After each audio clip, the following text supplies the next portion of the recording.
어떤 사람이 기차 냉동칸에 뭔가를 찾으러 들어갔습니다.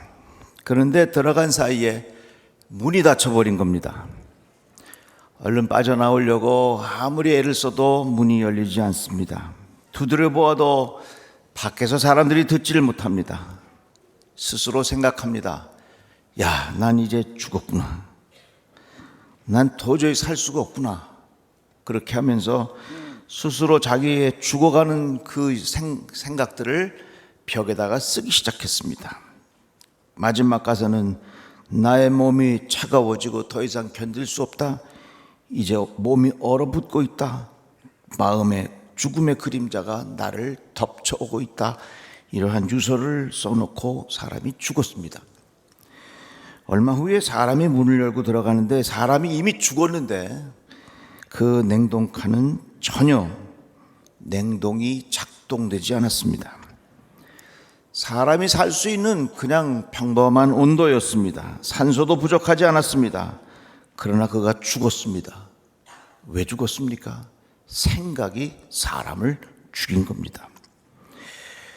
그만큼 생각이 우리 생활 속에서 참 중요합니다. 어떤 생각을 하느냐에 따라서 달라질 수 있습니다.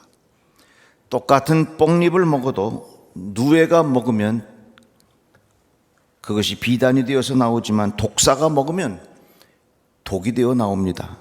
어떤 마음의 태도를 가지고 살아가느냐에 따라서 달라질 수 있기 때문에 그렇습니다. 그래서 잠언 말씀에 보니까 모든 지킬 만한 것 중에 내 마음을 지키라. 생명의 근원이 이에서 남이라. 이렇게 성경은 말씀하고 있습니다. 이같이 우리 마음의 태도, 마음의 생각, 이것이 그만큼 중요하다는 것입니다. 생각이라고 하는 것은 아무것도 아닌 것 같지만 그것이 결정적인 것이 되기 쉽습니다. 예수께서 가라지 비유를 말씀하셨어요. 농부가 좋은 씨를 뿌렸습니다. 그런데 싹이 올라오는데 보니까 좋은 씨에서 싹이 올라오기도 하지만 가라지도 같이 올라오는 것입니다. 마치 씨를 뿌리는 것은 내가 가지고 있는 작은 생각과 같습니다. 그러나 어떤 씨를 뿌리느냐에 따라서 좋은 싹이 올라올 수도 있고 가라지와 같은 것이 올라올 수도 있는 것입니다. 그만큼 우리의 생각이 매우 중요한 것입니다. 여러분, 생각의 축복을 받으시기를 바랍니다. 하나님 나에게 생각의 축복을 허락하여 주셔서 좋은 생각하며 살게 하여 주시옵소서. 이 생각의 축복을 받는 것이 얼마나 큰 은혜인지 모릅니다. 그런데 사도 바울이 오늘 우리에게 두 가지의 생각을 말합니다. 하나는 육신의 생각이 있고 영의 생각이 있다고 하는 것입니다. 팥을 심으면 팥이 나고 콩을 심으면 콩이 나요. 육의 생각을 심으면 사망의 열매가 맺게 되고 영의 생각을 심으면 생명과 평안의 열매를 거두게 된다고 말씀하고 있습니다. 우리 모든 성도들 영의 생각으로 생명과 평안의 열매를 거두기를 축복합니다. 이같이 어떤 생각을 심는 것이 참 중요해요.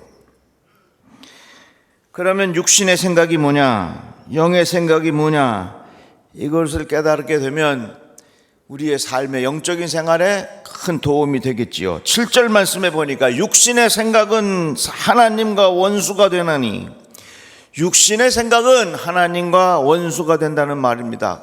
반대로 말하자면 영의 생각은 하나님과 친밀해진다는 겁니다. 육신의 생각은 하나님과 원수가 되고 영의 생각은 하나님과 친밀하게 된다는 겁니다. 여기에서 말하는 원수는 하나님과 반대가 된다는 것이에요. 하나님의 말씀을 싫어하는 차원이 아니라 하나님의 말씀에 정반대로 살아간다는 것입니다. 가장 대표적인 예가 에덴 동산에서 있죠.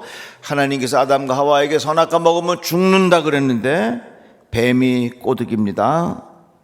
너희가 결코 죽지 아니하리라. 너희가 그것을 먹는 날에는 너희 눈이 밝아져서 하나님과 같이 되어 선악을 알 줄 하나님이 아심이라. 이것이 바로 육신의 생각이에요. 육신의 생각은 뭡니까? 하나님의 말씀에 반대가 돼요. 육신의 생각은 뭡니까? 하나님께서 하지 말라는 것을 하는 것이 육신의 생각이라고 하는 것입니다. 이스라엘 백성이 출애굽을 해서 광야를 지날 때에 가나안 땅에 들어가기라 그렇게 약속하시고 말씀하셨는데, 계속해서 이 이스라엘 백성은 불평하고 끊임없이 불순종하고 두려워합니다. 왜? 눈앞에 보이는 현실이 힘들기 때문에 그래요. 그래서 여러분, 육신의 생각은 눈에 보이는 현실의 기초에서 삽니다. 또한 예를 들어볼까요? 하나님께서 사울 왕에게 말씀하셨습니다. 내가 아말렉과의 전쟁을 하게 되면 절대로 거기서 아무것도 가져오지 말고 다 진멸시켜라, 이렇게 말씀하셨습니다. 그런데 사울이 그 나라를 차지하고 보니까, 전쟁에서 승리하고 보니까 거기 값진 소도 있고 탐스러운 양도 있고, 그걸 다 그냥 두고 오기가 아까운 거예요. 그래서 이 사울 왕이 거기에 살찐 소와 기름 준 양떼를 이끌고 와서 뭐라고 이야기합니까? 하나님에게 제사 지내려고 가져왔습니다, 이렇게 말합니다. 육신의 생각은 눈에 보이는 현실로 판단하는 것이 육신의 생각이요. 여러분, 하나님의 말씀이 우리 마음의 기초가 되기를 축복합니다. 육신의 생각은 하나님과 원수가 되나니 이는 하나님의 법에 굴복하지 아니할 뿐 아니라 할 수도 없습니다, 이렇게 말씀했습니다. 이같이 육신의 생각은 하나님의 말씀을 따르지 아니하고 주어진 자기의 현실에서 자기가 눈으로 본 대로 소견대로 살아가는 것이 육신의 생각입니다. 예레미야의 말씀을 보십시오. 땅이여 들으라, 내가 이 백성에게 재앙을 내리리니 이것이 그들의 생각의 결과라. 그들이 내 말을 듣지 아니하면 내 율법을 거절하였음이라. 너희들이 왜 이렇게 재앙을 당하느냐? 너희들이 내 말씀 듣지 않아서 그래. 네 마음대로 살아서 그래. 그러니까 이렇게 됐다. 올해 참 더워요. 제가 지내오면서 올해가 제일 더운 것 같아. 왜 덥습니까? 지구온난화, 이거 너무나도 잘 알아요. 지구온난화가 왜 생겼어요? 우리들이 편안하게 살려고, 하고 싶은 대로 살려고, 그냥 환경 생각하지 않고 그냥 편안하게 살려고 마음대로 살다가 보니까 올 게 온 거예요. 내년 더 더워요. 앞으로 10년 후 무지 더울 거예요. 왜요? 우리가 환경을 생각하지 않고 내 편한 대로 마음대로 살다 보니까 이런 결과들이 오는 거예요. 그래서 편리함은 반드시 배신이 있습니다. 내가 편리하게 사는 것만큼 앞으로 내 삶이 불편해질 수 있다는 사실이에요. 그래서 내가 오늘 불편함의 연습을 해야 앞으로 우리의 삶이 더 편해질 수 있어요. 오늘 자녀들 집에서 자꾸 모든 거 편리하게만 해주면 그 아이들은 나중에 자라면서 그 편리함의 배신으로 고통당할 때가 올 거예요. 그렇기 때문에 부모가 의식을 가지고 생각을 가지고 어릴 때부터 자녀들에게 불편함의 연습을 자꾸 시켜줘야 정신력으로 강건한 자가 되어 살아갈 수 있는 거예요. 이같이 육신의 생각이라고 하는 건 뭐냐? 하나님의 말씀을 따르지 아니하고 내 눈앞에 보이는 편리함, 내 눈앞에 보이는 이익, 내 눈앞에 보이는 실용적인 것, 이런 것에 사로잡혀 살아가는 것이 육신의 생각으로 살아가는 거라, 그 말입니다. 이태주 해임 목사라고 세계관 전쟁이란 책을 쓴 분이 있어요. 미국 변호사인데 이런 내용입니다. 개인이 갖는 기준의 잣대는 무엇인가? 실용성이다. 유익이 있느냐 없느냐다. 자기에게 유익을 주면 선한 것이고 불편이나 손해를 끼치면 악한 것이다. 만족, 쾌락, 경제적 이익 등 유익을 추구하다 보면 실용성과 효율성을 따지게 된다. 그렇기 때문에 굉장히 위험한 표현이긴 하지만 어린이의 시신을 난방용 땔감으로 쓸 수 있는 것이다. 경제적으로 효율적이라는 것이 이유다. 동성애도 쾌락의 유익을 주니까 옳다고 주장하는 것입니다. 오늘날 실용성에 따른 상대적 윤리관이 사회에 널리 퍼져 있다. 인본주의 세계관이 만연한 시대에 사람들은 절마다 자기 소견에 옳은 대로 행하며 살아가고 있다. 이건 우리 현실이에요. 유튜브가 굉장히 활발합니다. 유튜브에 보면요, 자기 소견을 말하는 것이 천국 같아요. 그래서 어떤 유튜버를 보면요, 팔로워가 굉장히 많고 그 유튜버를 보면요, 내 생각을 시원하게 다 표현해 주는 것 같아요. 점점 나도 모르는 사이에 하나님의 말씀으로부터 멀어지고 나의 소견을 따라 나의 실용적인 것에 내 인생을 맡기고 살아갈 때가 얼마나 많냐 그 말이요. 여러분, 두 눈 크게 뜨시고 육신의 생각으로 살지 말고 영의 생각으로 살아가시기를 축복합니다. 육신의 생각은 내 눈앞에 보이는 편리함, 내 눈앞에 보이는 실용적인 것, 내 눈앞에 보이는 이익, 이것만 따라 살아가는 거예요. 제가 목회를 하면서 느끼는 게 있어요. 우리 성도들도요, 여러분이라면 기분 나쁠 수 있으니까 저 어느 교회 성도는요, 순종을 해도요, 자기가 딱 정해놓은 틀을 만들어놔. 내가 순종하는 요만큼의 틀 안에서 목사님이 말씀하시면 순종이지만 내가 생각해놓은 요 틀을 밖에 나가면 그건 안 들어. 하나님 원치 않아요. 내가 만들어 놓은 이 틀을 넘어서서 나의 생각과 다르고 나의 편리함과 다르고 내가 희생하고 헌신하다 할지라도 따르는 게 그게 진짜 순종이에요. 여러분, 육신의 생각을 따라 살면요, 그거 다 망하는 거예요. 양이요, 왜 목자가 필요하냐면 양이 풀을 뜯어먹어. 이 풀을 뜯어먹는데 여기 풀을 다 뜯어먹었습니다. 그럼 그 앞에 또 풀이 있잖아요. 그 앞에 풀을 또 뜯어먹어요. 그 다 뜯어먹었으면 이쪽에는 풀 또 뜯어먹어요. 내 밤새도록 할 수 있어 이거. 그 다음 또 풀을 뜯어먹어요. 이 풀을 뜯어먹다가 길을 잃어버리는 겁니다. 이 양이 풀을 언제까지 뜯어먹냐면 배 터져 죽을 때까지 뜯어먹는 거야. 그러니까 풀을 뜯어먹는데 목자가 야 이제 그만 먹고 가자. 그래서 이 양이 풀 뜯어먹는 것을 그만두고 그 자리를 떠날 때 이 양은 사는 겁니다. 우리가 그래요. 우리가 내 눈앞에 있는 이익, 내 눈앞에 있는 실리, 내 눈앞에 있는 명예, 내 눈앞에 있는 편리함, 이런 걸 계속 뜯어먹고 살다가 보면요, 길을 잃어버려. 끝까지 가다 어디까지 가느냐? 배 터져 죽을 때까지 먹는 거예요. 양과 우리가 다를 바가 없단 말이에요. 육신의 생각이라고 하는 건 뭐냐면 내 눈앞에 보이는 편리함, 내 눈앞에 보이는 실용적인 것, 내 눈앞에 보이는 이득, 이것만 계속 따라가다가 우리의 영이 죽기 쉽다 그 말입니다.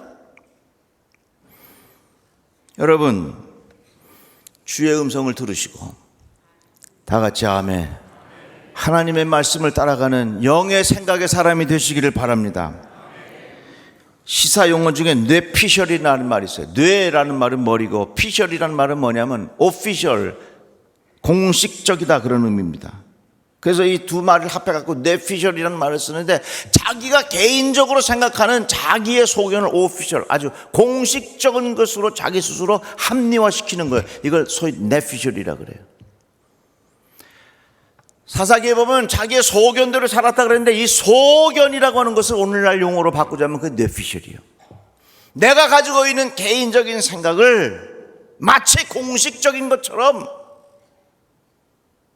바꾸어버리는 거, 그게 뇌피셜이에요. 우리 주변에 이런 일들이 많아요. 근데 예수께서 이렇게 말씀하셨어요.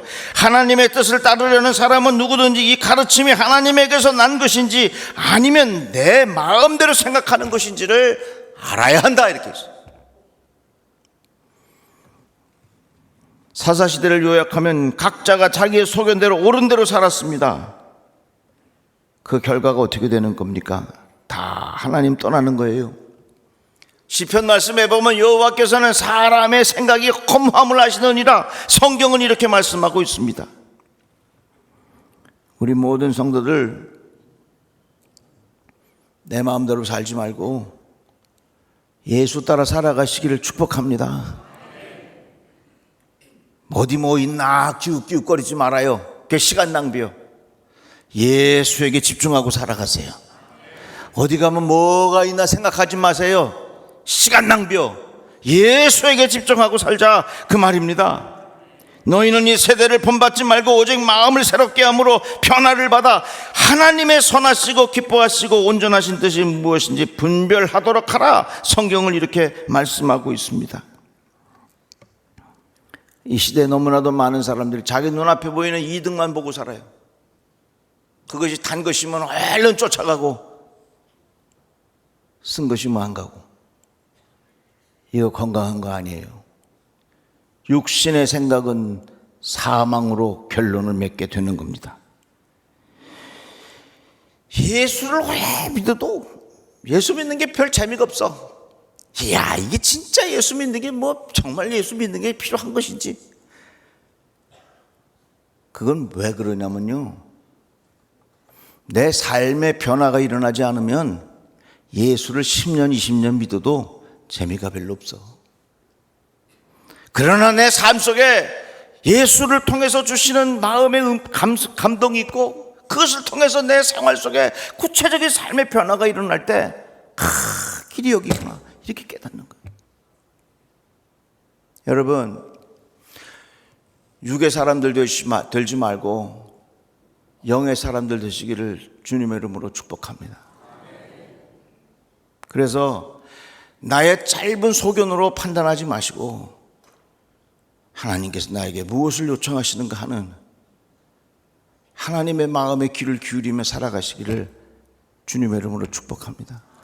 제가요, 좀 건강해 보려고 헬스장에 가서 PT도 받고 그래요. PT, 그거 쉽게 말하면요, 돈 내고 기합 받는 게 PT야. 돈 내고. 오늘 PT 받는 날이다 그러면 아침부터 가기가 싫어. 진짜 가기 싫어. 시간이 다가올수록 초조해져. 어떻게 안 갈 핑계가 없나 그런 게 자꾸 찾아. 가서 선생님 만나면 아이고 또 오늘 또 힘든 거 시키면 어떡하나. 그래도 선생님이 10번 하라 그러면 10번 막 떨면서 해. 여러분, 내가 가기 싫다고 안 가고 15번 하려는데 아이고 힘들어 못해요 이러면 나는 그 선생님한테 PT 받을 자격이 없는 사람이에요. 우리 신앙생활 하는 것도 마찬가지예요. 오늘 분명히 교회 안 온 사람 중에 아침에 갈까 말까 하다가 안 오고 자빠진 사람들이 많을 거예요.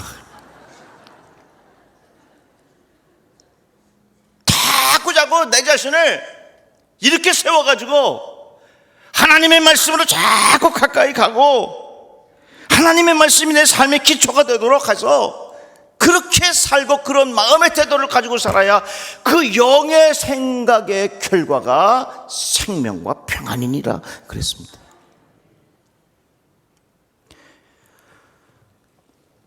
요즘에는 쥐가 별로 없지만 옛날에는 참 쥐가 많았어요. 저는요, 세상에서 제일 무서운 게 쥐예요, 쥐. 우리 어릴 때 쥐약 많이 났잖아요. 그러면 몇 날 아유 동네에 포스터가 붙어 쥐 잡는 날. 그래가지고 온 동네가 일제히 쥐약을 쫙 놓으면 집에 강아지들은 다 묶어놔야 돼. 그래갖고 쥐 잡아가지고서 쥐꼬리 학교 가져가서 검사 받고. 제가 그때가 말씀을 준비하는데 그 생각이 드는 거예요. 여러분, 우리가 살면서 여러 가지 많은 중요한 일들을 결정해야 할 일이 많은데 우리 세상에 쥐약이 너무 많아. 쥐가 쥐약을 먹을 때 이게 얼마나 먹고 싶으니까 먹지 않겠습니까? 자기가 죽는 줄도 모르고 그 쥐약을 먹는 순간 죽는 거예요. 우리가 사는 동안 이 세상에 얼마나 많은 유혹이 있고 우리의 영을 죽이는 요소들이 얼마나 많아. 하나님으로부터 우리들을 멀어지게 하는 일들이 참 많잖아요. 오늘 말씀을 들으시고 여러분 영적인 눈이 번쩍 띄어서 다 같이 아멘 한번 따라 합시다. 우리 주변에, 다시 한번 우리 주변에 쥐약이 많다. 요거 깨닫고 사세요. 가서 하나님으로부터 멀어지게 만들고 말이죠. 자꾸 내 영을 병들게 만들고, 아유 요거 하면 좋을 것 같은데 요거 할까 말까 속으로 그래요. 아, 목사님이 이거 쥐약이라 그랬어, 쥐약이라 그랬어. 우리는 편리함, 내 눈앞에 보이는 유혹, 이득, 이런 것들 때문에 육신의 생각으로 점점 하나님으로부터 멀어질 때가 많아요. 우리 모든 성도들 영적인 생각을 통해서 우리의 삶 속에 하나님께서 주시는 생명력과 평안함이 가득하기를 주의 이름으로 축복합니다. 기도합시다. 하나님 감사합니다. 주의 말씀을 들었습니다. 영이 깨어있게 하여 주셔서 하나님의 말씀 따라 살아가는 지혜가 있게 하여 주시옵소서. 예수님의 이름으로 기도드리옵나이다. 아멘.